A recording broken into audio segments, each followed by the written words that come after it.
What's up, guys? Welcome back to the WRPF podcast. I'm your host, Alex Uslar. Episode 47, less than 3 weeks till the Ghost Clash. Bryan Duncan, huge deadlifter, breakout performance, if you will, at the American Pro 2, getting an invite literally just a few weeks before the American Pro 2. If you guys didn't know who he was before then, you probably knew then. If you don't know now, look him up. What's up, bro? Going on, man? Thank you for having me. Hell yeah, man. I love we'll talk about the kind of the story of how you got to compete at the American Pro 2 as we kind of go through your history of competing. But overall, you're a young buck, right? 24 years old. You 25 yet? 25, yeah. 25 now. All right. Young buck. I was there at your second powerlifting competition, which was just in 2020. Before that one, you'd only had one competition before that. So I've been powerlifting just about 5 years, right? So before we get into kind of present day and some of the things that you've done currently, let's roll it back. Let me know what Bryan Duncan was doing before powerlifting and how did you find powerlifting? I guess I started. I was when I got into high school. I was playing football, and then I found myself doing track and field. I was a thrower. Um, I fell in love with the gym pretty early on, just through training for sports. And once I graduated, I actually went to college to play football originally. And then somewhere along the line, my freshman year, I kind of realized that maybe it wasn't the sport that I was in love with, but it was being in the weight room and training that I really found enjoyment with. And I went and I threw shot put, or not shot put, I'm sorry. I threw javelin and discus for a year in college. Um, After that season was over, I started taking my training a little bit more seriously.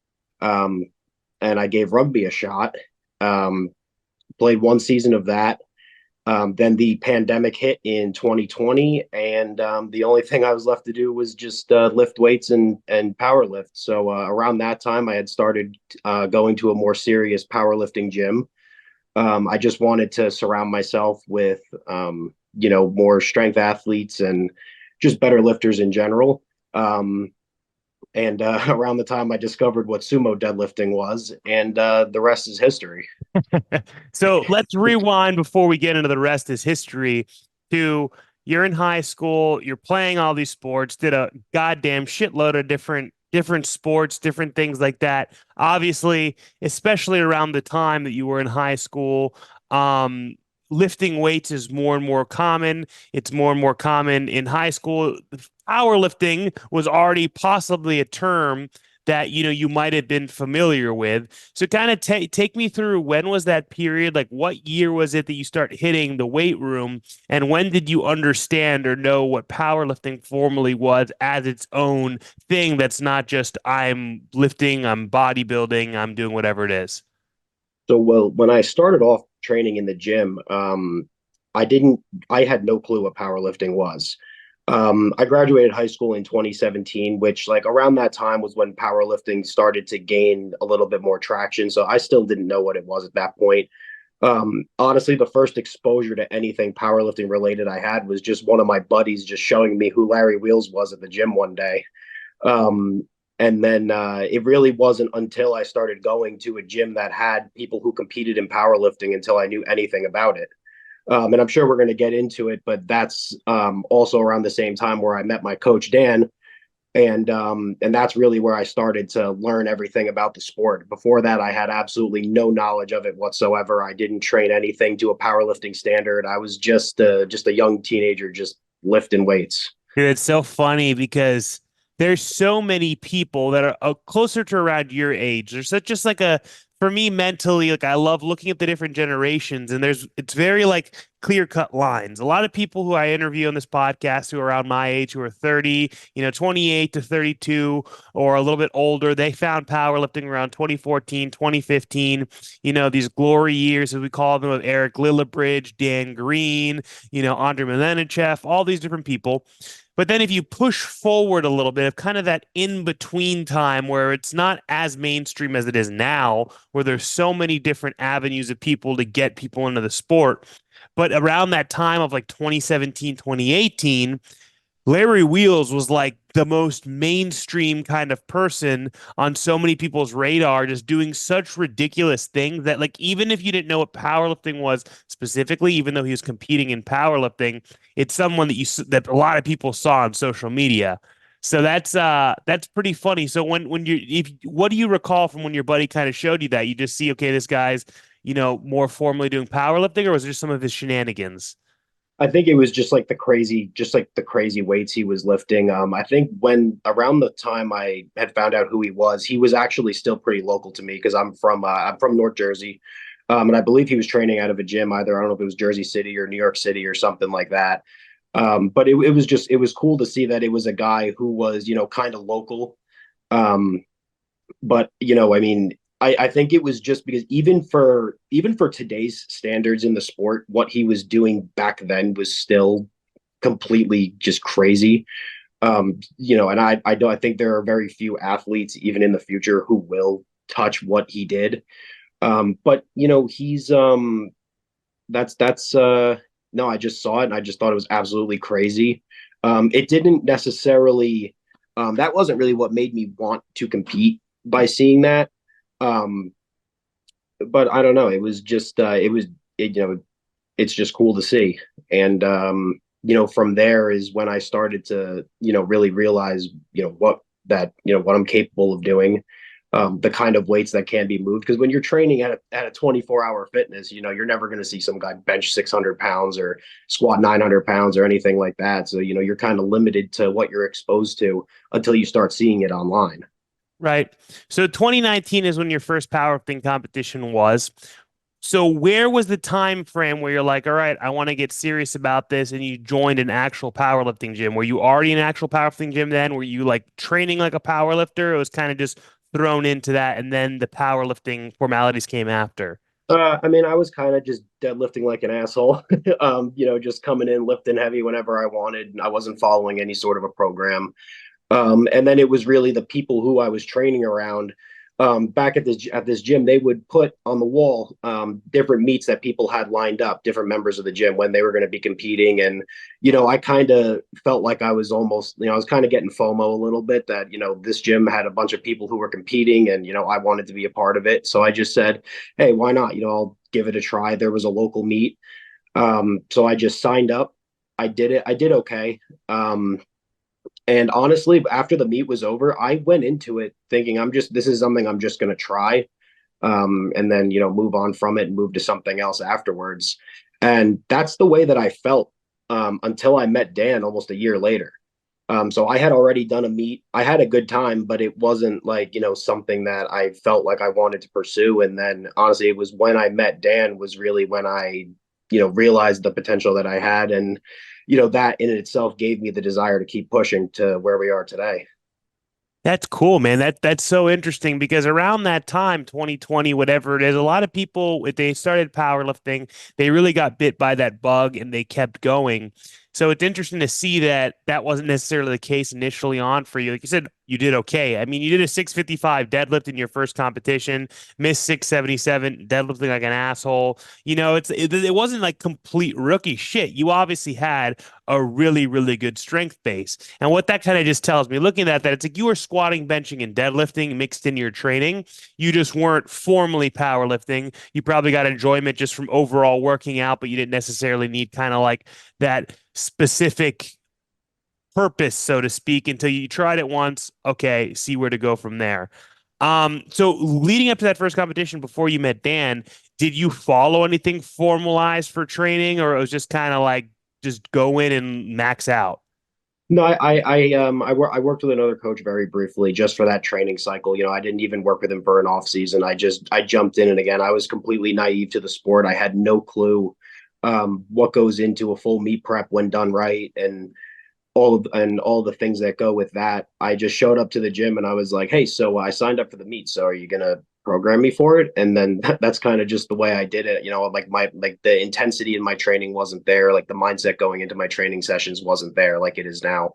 It was just strictly just having fun and, a little bit of fucking around and finding out. And other than that, that's really all that it was. So take me through that period of September 2019 until November 2020, when was your second competition, which I saw you compete at. Dan was already coaching at that period. We're in the first year of COVID. So what did kind of training look like? Like, were you still able to kind of train through lockdowns up there? And you were just, again, doing your own thing. Powerlifting wasn't really something you gave a shit about. And how did you and Dan then connect? So Dan and I connected originally. I believe it was honestly, as of like 2 weeks ago, it was probably 4 years ago we met. And I was just lifting in the gym one day. He came in and saw me. And then a couple days later, I had a DM from him that just said like, "Hey, I've got a couple athletes. We're doing a local meet, which ended up not happening because of the pandemic. But I've got a couple athletes, doing a meet. If you want, if you want to jump in and do the meet, I'm willing to work with you for it." He saw the potential in me. Um, and I said, why the hell not? What do I have to lose? So this was in about March. It was in February or March of 2020. And again, at this point, we had no clue that the pandemic was coming yet. So then when the pandemic did come, I pretty much just scavenged Facebook Marketplace, bought as much gym equipment as I could, borrowed as much stuff from people that I knew, and I put together a little gym in my garage. And then Dan and we trained together through most of the summer until the gyms opened back up. And then next thing you know, we flew to Vegas to the original Fighter Quit gym to do that meet. Dude, what a meet that was. I've talked about that meet with Micah and other people. I've talked shit about it, right? That first Fighter Quit meet or meet that was at Micah's gym was not ran by Micah. Micah was not the meet director. It was some other meet directors, and it was just a complete fucking shit show. But I went back and looked through Open Powerlifting. It was like a 22 person meet, right? So super, super small meet in a super, super small gym. Yeah, and half of which the athletes were all yours too, if I remember correctly. Yeah, man. I think we had like 6 or 7 people who flew out, and then we coordinated because Dan was gonna have, his people. So it was like, family team combined. We were over half of the fucking meet. Um, but I mean, that then was a big performance over your last meet just kind of 1 year before. So at that point, it's safe to say you were kind of already bit by the powerlifting bug. I mean, you hit Oh, a absolutely. 744 deadlift, attempted 771. That was just freakish. Everyone there was like, what the fuck, kind of shit. Um, so take me through then those kind of the subsequent after that meet. At what point were you like, okay, I think I could push this shit really far? Because even me seeing you in that first meet and Dan talking to me a lot about you, Dan, this kid's fucking 21. He's already hitting these really fucking impressive numbers. But there was kind of so many people coming up at that time, coming up, not showing up, but to push to then the level that you're at now to getting the American Pro 2. When did you think that might have even been a reality, or was it not till recently? Um, I really don't think it was until recently because the way that I've always felt about my training and powerlifting in general is, I never like I didn't like I think I totaled like 1,600 pounds or something in that meet with Dan. So when you're at that point, like 20, like totaling 2,000 or totaling 2,100 pounds is, that seems like it's so far out of reach that you don't even think about it. I mean, like some people might, but I'm not a daydreamer, so I don't, sit A lot of and fucking think people are. That's fucking for like, sure. oh, I just missed 770 by a hair. I think 904 is gonna be there next meet. Like I'm not one of those people, like I've always um really tried to keep my expectations realistic. And the way I've looked at it is just see how much I can add to a total every single year. And if that ends up being, you know, 5-10 pounds on each lift, that adds up over time. And I found that I've achieved my goals a lot quicker than I thought I would, mostly because I don't expect to hit the lottery with these lifts. It's every single meet. It's just go in there and PR what you did last time, and that it just didn't stop. Luckily for me, so I haven't really found my ceiling yet. But it's just every single meet I go into, it's just do a little bit better than last time, be a little bit better than I was yesterday, and you add in the consistency over now coming on 4 or 5 years. That's the result that I'm left with now.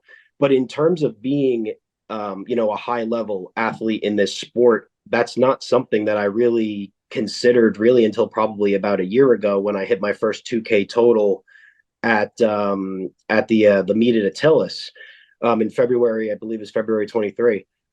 Because I've always known that my deadlift is competitive and it always will be. But this is a 3 lift sport, and until my squat and my bench caught up with the rest of the competition, then I can't think about being the best if I'm only good at one lift. But now that I've have a more well-rounded subtotal in addition to my deadlift, so now is really the time where I'm starting to think about how far I can truly push it. Yeah, man. I mean, even for me seeing you from your second powerlifting competition to then a year and a half later, you competed at the first Ghost Clash, right? And you did exactly what you said with the meets in between and then up into the Ghost Clash, where you continue to improve your total, right? You added pounds here, going 3 for 3 at the beginning, 3 for 3 on bench, then 3 for 3 on deadlift, or 2 for 3.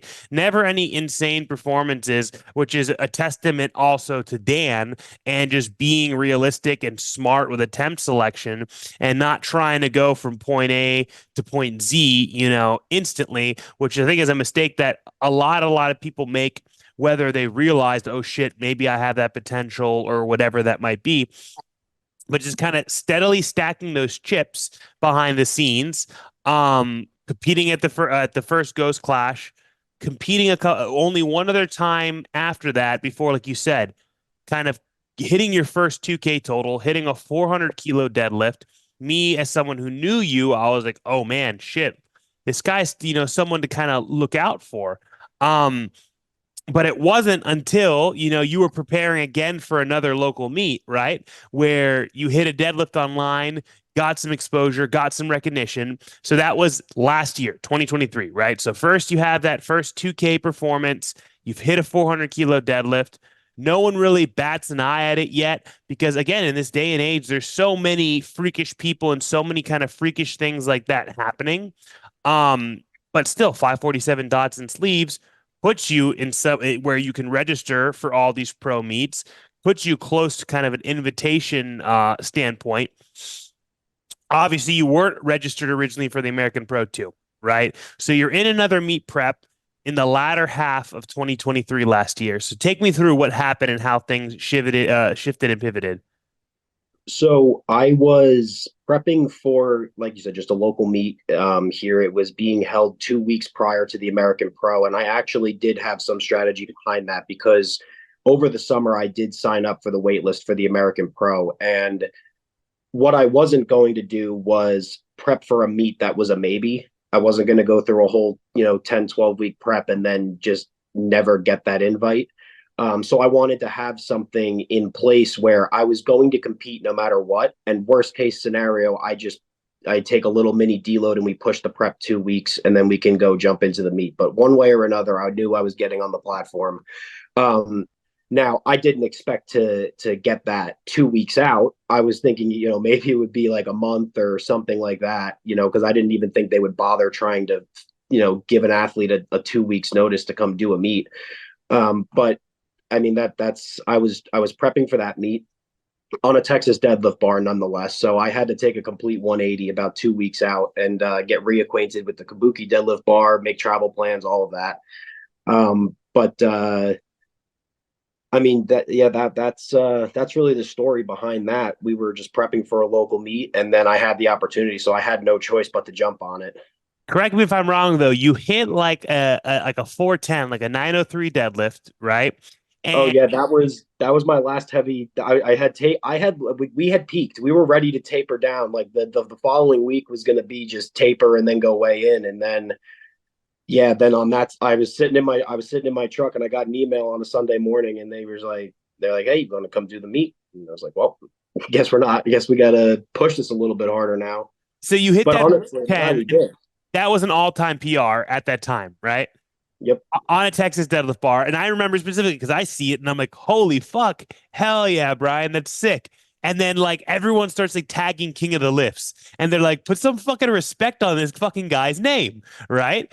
King of the Lifts then reposted you. And then I remember seeing some people tag like the American Pro, and they're like, why isn't Bryan competing at the American Pro? And I don't know if that happened to be what then aligned, and they're like, oh shit, he's on our wait list. We have some spots opening up, or whatever the fuck it may be. But then 24 hours later or something, Dan's like, yo, dude, fucking Bryan's competing at the American Pro. Fucking, I might not be able to be there. Can you handle him? Blah, blah, blah, blah, blah. Right. Mhm. Yeah, no, it was definitely cool to get the invite from them. I don't know how much I think I to me, I mean, I may just be ignorant to it, but it seems like a little bit of a coincidence that I just happened to get posted and then got the invite in. Because quite frankly, I mean, like obviously I got to the meet and I'm very grateful for that. And I'll be doing the American Pro 3 as well. But I thought based off of the performance I had back in February that like I don't know how they did the wait list or anything like that. But I felt like I belonged there to begin with. So to me, it wasn't really I wasn't surprised that I was selected to get in, but I was like, because I feel like I belong there. Right. And there's no arrogance or anything behind me saying that. That's just me believing in my abilities as an athlete and what I'm capable of doing. And I feel where I'm at the point as an athlete and a competitor where I need to be on the biggest stage possible to bring out the best performance that I have. I'm a lifter where I don't I don't get I'm not intimidated or scared walking out onto the platform with weight that I've never touched before. I do my best work under pressure on the platform when there's a lot of people watching. So any opportunity I can get to go compete at a high level, I have no choice but to go take it. Yeah, 100%. And like you said, it's who knows if they had kind of a wait list selection and they were filtering through it, other people got accepted and then it was kind of last minute things. But it's like you said, it's perfect the way you lined it up. Because I guarantee you 99% of people they get an invite 2 weeks out. They probably weren't prepping for another meet that same weekend. And if they were on the wait list, they're probably going to have to deny it. So but also at that 2 week out mark as a meet director is when you start getting a lot of withdrawals. Right now we're at the 3 week out mark. I just had three withdrawals. Um, so it's funny how kind of the stars aligned, and I was really excited to see that. Um, but I didn't know what to expect, right? I said, okay, 903 deadlift, that's awesome. But then if we fucking fast forward into the American Pro 2 weeks fucking later, you don't just hit fucking 903, right? You fucking balled out. So take us through kind of that American Pro performance. Were those numbers that you hit at the American Pro what initially you and Dan were projecting for that other local meet or wherever you ended up? Or did that additional time and prep also help give you a little bit more of an edge where you were able to kind of test your capabilities? Um, as far as my squat and bench go, I think that they were probably par for the course, no matter which meet I was going to do. And we had taken 904 in training, and typically the way that we like to do things is my heaviest deadlift in prep, or really my heaviest of all three, is going to typically land somewhere around a second attempt range for meet day. So hitting that 904 for me, like I knew it was going to be it was going to be either a second attempt or an extremely conservative third if I were to do this local meet. But we were planning on going somewhere between, because my heaviest pull the prep ended up being around 915. So we were hoping to be somewhere between 920 and 930 on meet day. And I just felt the best that I ever had on meet day. I was dialed in like I had never been before, and I was standing in the standing by the judges table when I was picking my attempts, and I had realized up to this point, because I had only squatted 700 um, at the meet where I planned on squatting 705 or something like that. So the way it worked out was I was I was going to be a few pounds shy of the total that I wanted to hit, and I wanted to break into the top 10 in 242. And I believe there's like a 3 or 4 way tie or something like that for the number 10 spot at 2116. So Dan had originally put in my third deadlift at 936 to solidify the 2100 total, and I said no way, we gotta try for it to put myself above, and that's exactly what we did. Yeah, man. And that, like you said, that gave you the ninth heaviest total all time at 242 in sleeves. It also gave you the seventh heaviest full power deadlift of all time, regardless of any freaking weight class, right? So to go from being the previous meet an 800 a high 800-pound puller, but nowadays, there's so many, 850 to even 400 kilo deadlifters. It's not a common thing, but there's a large amount of them. But to be in the mid 900s, that differential is so huge, and to be the seventh heaviest pull all time full power, I mean, that's definitely something to fucking be proud about. And that was something you then ended up finishing. Where did you finish overall in the meet based on that? Um, I want to say I want to say I was top five, or maybe I was number six overall for the men's sleeves. I did come in first in the 242 class, but I think overall I finished fifth or sixth, if I remember correctly. I'm not 100% sure though. But regardless, the competition wasn't expecting that. I don't think anyone knew or expected that unless they really did their homework and kind of really analyzed, your open powerlifting. But regardless, that performance to me was one of the best performances of the American Pro, where in a lot of these pro level meets, whether you have seasoned lifters or people, trying to go so balls out, balls to the wall, whatever it may be, very, very rarely do you see a 9 for 9 performance amongst most of these people. I think the only other person, along with you, who was 9 for 9, but not 9 for 9 when it comes to lights, was Jawan, right? No actual missed lifts, just technical errors. So insane day, super fucking sick, climbed the ranks. Here we are today, right? Here we are today. You were already signed up for the Ghost Clash 3, continuing the prep into Ghost Clash 3. Talk to me. Talk to me about the transition after the American Pro 2, going into the Ghost Clash. How did your mindset change after that performance? You got to where you wanted to be, something that you had in mind, and where does your mind go going forward? Well, it's kind of tough to answer because at the end of the day, my mindset really hasn't changed, man. Look what I said earlier about just trying to continuously chip away and build at that total. I mean, in that regard, nothing has changed at all. Like if I come into this meet and if I PR everything by every lift by 10 pounds, then that's I can't complain about that. Because honestly, anybody who goes into a meet, and even if you fall, like if you fixate on a number, like for me, obviously, like I pulled 942. The only thing left is 1,000 pounds.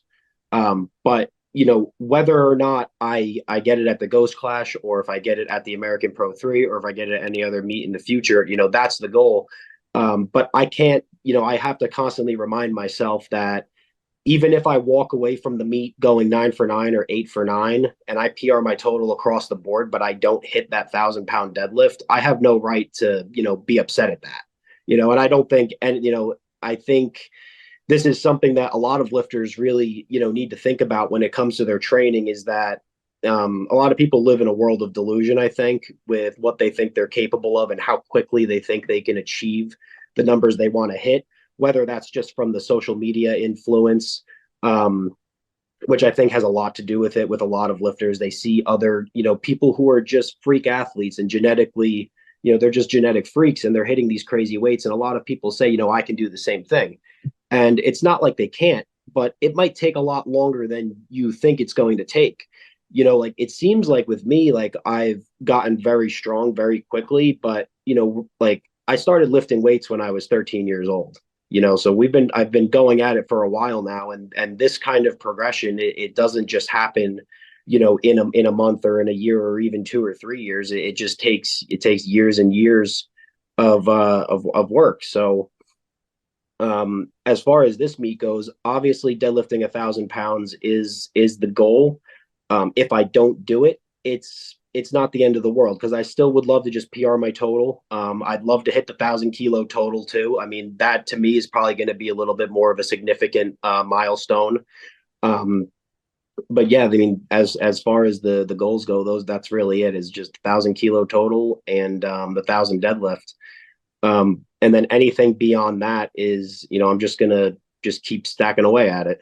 It's funny you say the 1,000 kilo total is a bigger milestone, but bro, only two people in fucking history have ever deadlifted 1,000 pounds in full power, and it's so crazy to think about. And it's also so crazy how many times it was missed multiple times. Jamal tried that multiple times before he got it.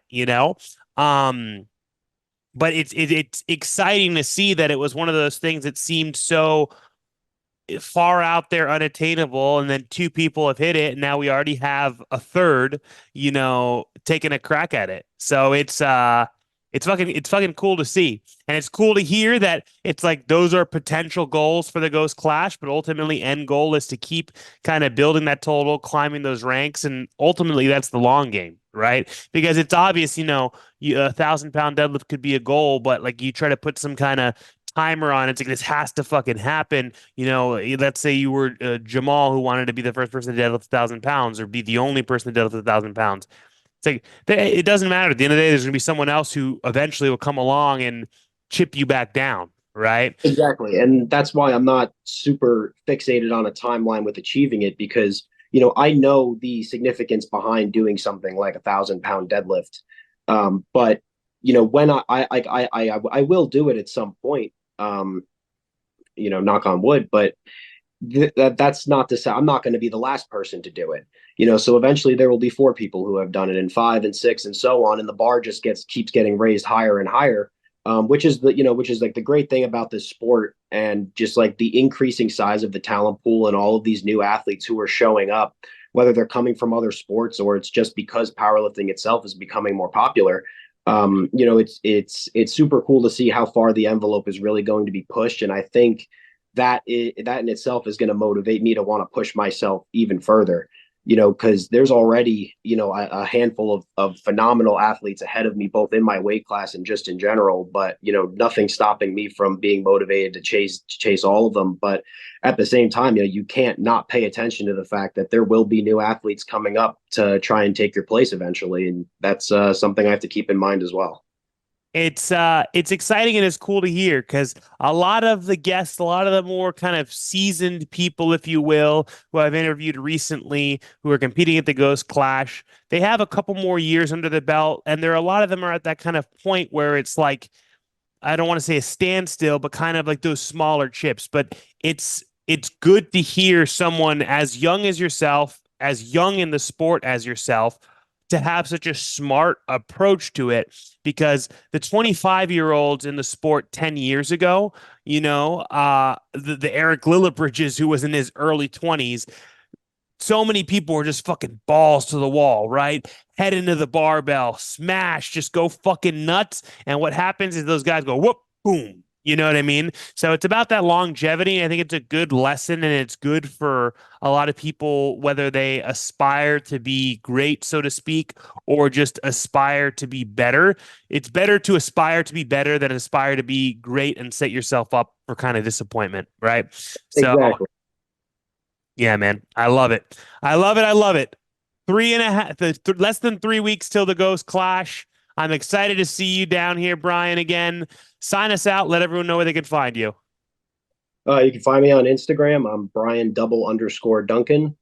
Um, And Double underscore, bro. You got creative with it, huh? Was there a single Bryan Duncan with a single underscore already? yeah, yeah, it Yes. was taken already. What a piece of shit. Fuck that guy. Same as you have a little period in your email address and shit. You get us old people. We can't do all that, man. Oh yeah, man. Well, Bryan, it was good chatting with you, man. I look forward to seeing you in a couple weeks. Thank you for everyone for tuning in, and I hope you enjoyed this week's episode of the WRPF podcast. Awesome, man. Thank you for having me. It was a good time. I can't wait to see you down there. Hell yeah, man. See you soon.